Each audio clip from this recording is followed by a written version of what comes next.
Doctor ইউনূসের বিরুদ্ধে কথা বলতে আমি ভয় পাবো না। তিনি করেছেন কারণ চিন্তার জগতেই হলো নষ্টামি, চিন্তার জগতেই হলো নষ্টামি। যদি চিন্তার জগতে নষ্টামি থাকে, ডক্টর ইউনূসের বিরুদ্ধে কথা বলতে আমি ভয় পাবো না, কারণ তিনি চিন্তার জায়গাটাতে স্বচ্ছতা রাখেননি।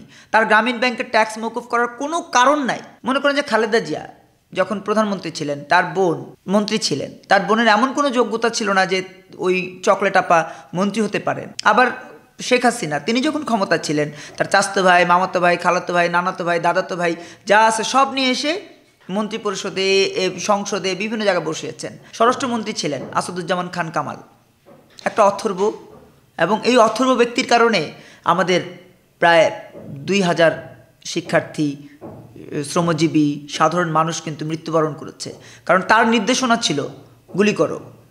এখন এই যে গুলি করো, এই গুলি করার নির্দেশনা কেন দিয়েছে? কারণ তিনি জানেনই না দেশের মানুষের সাথে কি আচরণ করতে হয়। বিভিন্ন সেক্টরে যারা উপদেষ্টার দায়িত্ব পালন করছেন, অধিকাংশ হচ্ছে না বুঝে এসেছেন। আমি নাটক বানাই, আমাকে আপনি সংস্কৃতি উপদেষ্টা বানালেন, তাহলে তো আমি বুঝবো না যে আসলে সংস্কৃতিটা কি। সংস্কৃতি শুধু কিন্তু নাটক বানানো, সিনেমা বানানো না। যার দাড়ি আছে তাকে আপনি অপমান করছেন, যার দাড়ি নাই তাকে আপনি টেনে এনে সামনে সম্মান করছেন। এই যে দাড়ি থাকা, দাড়ি না থাকা, এই যে বৈষম্য তৈরি করছেন, এই বৈষম্য মুক্ত একটা বাংলাদেশ আমরা মূলত চাই। সেখানে আপনি পরিবারতন্ত্র প্রতিষ্ঠা করতে পারবেন না, আপনি আপনার দলতন্ত্র প্রতিষ্ঠা করতে পারবেন না, আপনি আপনার যে চিন্তা জগৎ সেটিকে কোনোভাবেই অন্যায়ের পথে রেখে ক্ষমতার মসনদে বসতে পারবেন না।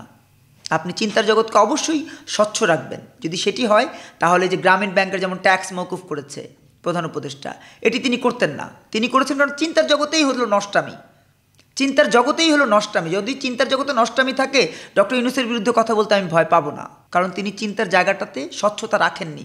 তার গ্রামীণ ব্যাংকের ট্যাক্স মওকুফ করার কোনো কারণ নাই।